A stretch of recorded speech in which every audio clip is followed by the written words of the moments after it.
Hey guys, and welcome to another custom blueprint. This time it's a rally trail, and it's a pretty long one. There's the share code. It's the DMD 1990 to 1995 Rally Championship-ish, because it's not all cars between 1990 and 1995. It's sort of assorted rally cars. It's spring, sunset, light rain, 34.3 kilometers total, 14 minutes and 25 seconds thereabouts for A800. And yeah, and the cars you can use are, I'm not sure I'm going to get all of them, but here are they, some of them at least, if not all. And well, we're going to be using this one. And there's a complete list in the description below of the cars you can use.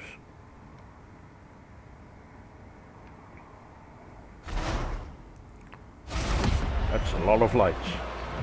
I'm scared of the dark. So these are my settings. And well, let me pull up the map here.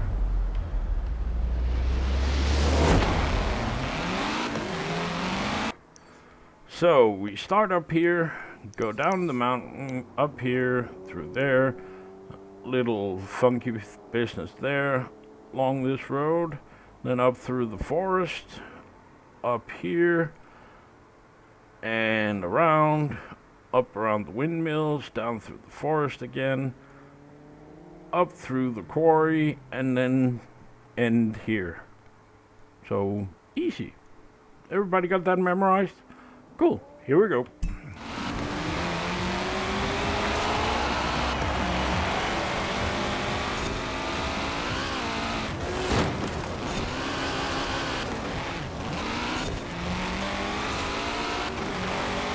And I know you're gonna say, oh my god, there's no Evos and there's no Subaru WRXs, and oh my god, no.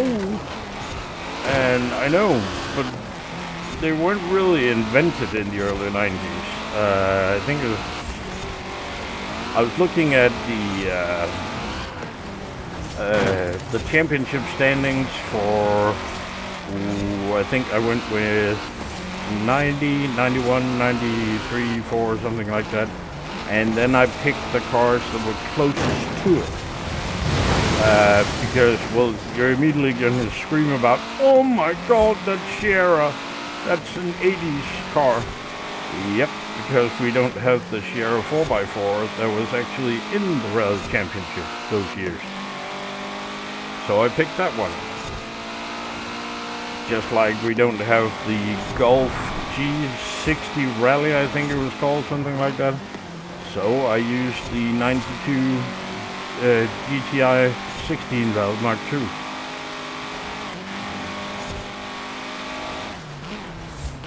Whoa, I forgot about this.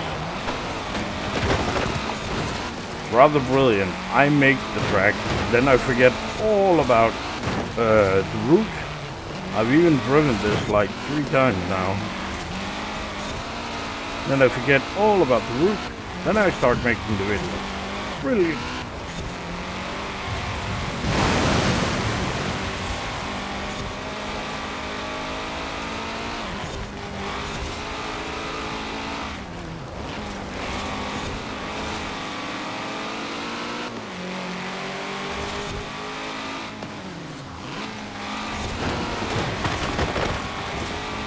Whoopsie.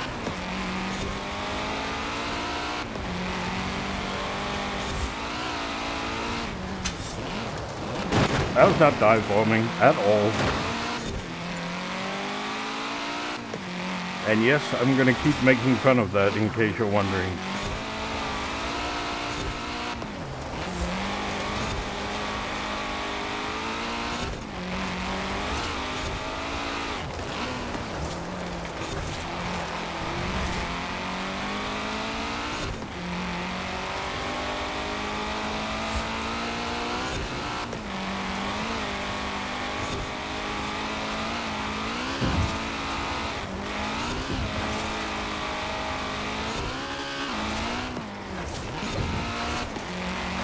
and I actually got my driver's license in one of these.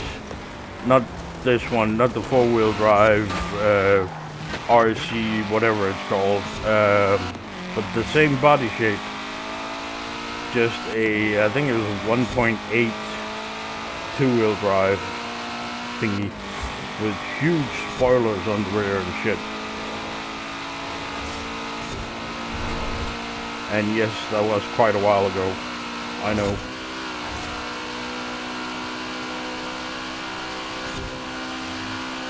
No, it wasn't this one. It was... Yeah, oh yeah, it was. It was. Because I got my driver's license in 98, I think. And I mean, I got like, I think I had 3 driving lessons. Because you have to have one on the highway, one at night, and then I had one in, driving in the city, and that's it. And the last driving lessons I had, when I was up for the driving test, that was in, my teacher's car, and he had just swapped to back then the brand new Beetle that came out, and it was a nightmare to drive compared to these Celica. Oh my god! And yet I passed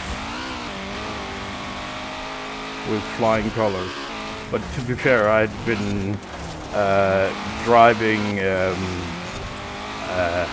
I've been driving cars since I was. I think I was 10 or 12 the first time I backed the car up a driveway. But I was actually, at the time, I was moonlighting, helping out a friend who was a truck driver. And I was driving his truck, like an 18-wheeler, at night, while he was sleeping in the back. While I was getting my regular small car driving license. In Denmark, you need to get a driving license for a small car, and then you can get a driver's license for trucks. And well, yeah, I never got the driving license for a truck, but I've always been able to drive, well, anything really, with or without wheels.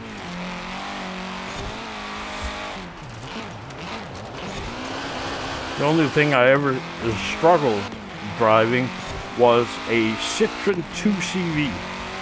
That thing is stupid.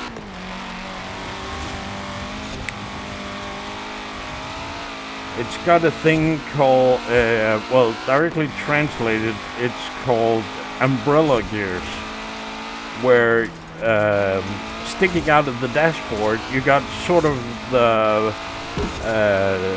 part you hang on to on an umbrella, a classic umbrella that, like the top of a cane, and the gears are in there somewhere.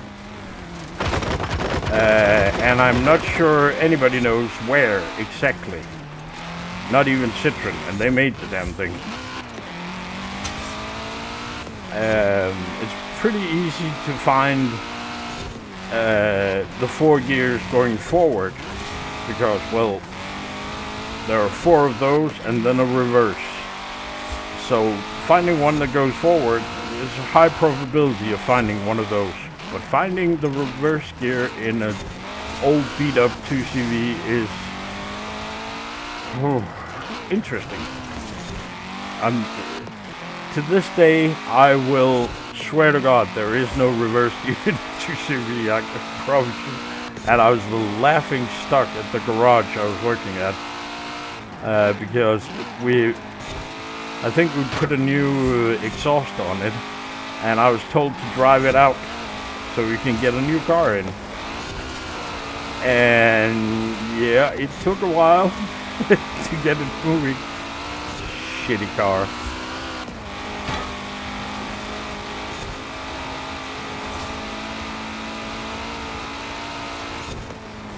Citroen has always made some weird cars. And if you're a mechanic, or if you ever even dabble in fixing cars, every time you get an older Citroen, oh, you start tensing up and you get migraines, and they just make no sense at all. Hang on, let me short break here, and I'll show you how the exhaust runs in the 2CV. It is mind-blowing. So you have a cylinder here and a cylinder here. There are only 2 cylinders. Then there's a pipe going out back here and here. And then there's a muffler lying in the engine bay across here. Now, at the end of the muffler, a small pipe goes out basically here into the wheel arch. Then it goes down here and follows the panel right behind the panel here, all the way here, and then it goes into the wheel arch here. Then there's a pipe inside the car basically, and then it comes out here again. Now why this is, I have no idea. And then down and out. And it is in, I think it's 8 or 9 parts that have to fit together and not touch the bodywork when you accelerate and stuff. And it took me and a mechanic, I can't remember how many hours we spent on that damn thing, putting an exhaust on it. It's yeah. French engineers do not like mechanics. There are no mechanics that enjoy fixing French cars, because it's just mind-bogglingly illogical.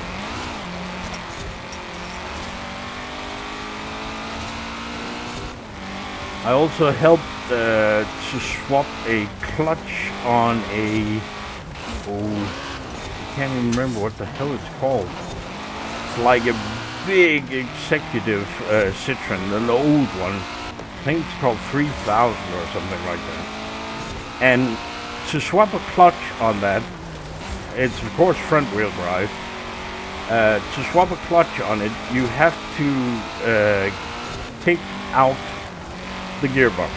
Now the gearbox is attached to the engine, duh, and is sitting across the engine bay from side to side. Okay, now to get it all out, you have to take the engine and gearbox out in one piece and then disassemble it outside. Now in order to do that, you have to take off the front fenders. Okay. Why? Because you cannot get the engine out unless you do that. Now, of course, if you were logically thinking normal man, you would come up with some sort of solution so that the fenders would come off easily. Right? No. They're welded. And not tiny little dot welds. No. They're long welds. So you have to sort of take an angle grinder and get all these welds off, and then you can take off the front fenders, and then you can take out the engine and swap the clutch. Then you can put it all back again. Then you can weld the front fenders on again, and then you can respray the car in the engine bay. Why? So I have learned to hate French engineers. It's absolutely, they're just, They're strange beings.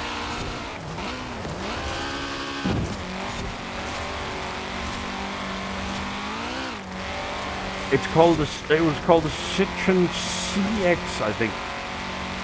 CX something. I can't remember. It was so long ago, so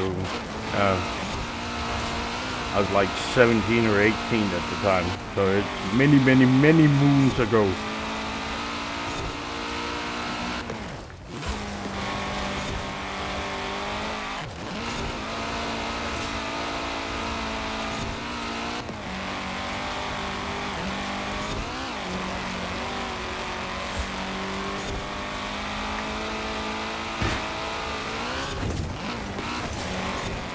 But, you know, modern day cars are just not fun. There's no fun in fixing a modern day car. Because everything is computers and more computers. Like an Audi S8, you know, the big executive saloon thingy. Guess how many computers, at least the one we fixed, that would have been like 10 years ago or something. Guess how many computers are in the, let's see, left front door. Wrong. 8. There are 8 different computers in just the front door. I mean, really? Why? That's like rain sensors and God knows what else is running on separate computers that then have to talk to one another to let the main computer know we're okay. It is, you wouldn't believe the amount of wiring that goes into one of those. Most modern cars have a sandwich button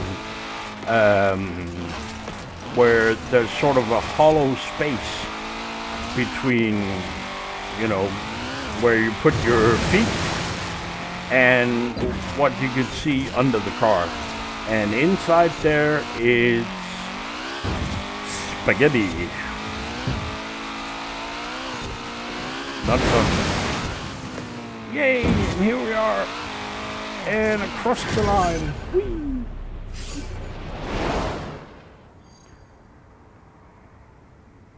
I think one of my favorite cars to work on was an Opel, well, any old Opel from like, let's say from 85 and back. Oh my god, that's easy. Like the one we have in the game, the Cadet A model. You could disassemble that in pieces with, yeah, a screwdriver and a socket wrench set. And there is nothing to it. A blind man could strip it apart and put it back together again. Way more fun. Anyway, moving right along.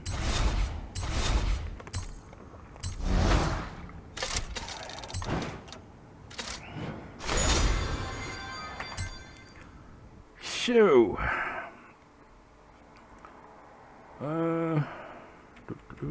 right. The car I was using was the 1992 Toyota Celica GT4 RC ST185. That's a very, very long name. And the tune I was using was this one here. There we are. There you go. And remember, if you use one of my tunes or one of my tracks, please remember to like it. And the same goes for Shut Up Forza-thon. And the same goes for the video. And don't forget to subscribe. And also, please use the Patreon link below. That's it. Thanks for watching. Bye. Shut up, Forza-thon.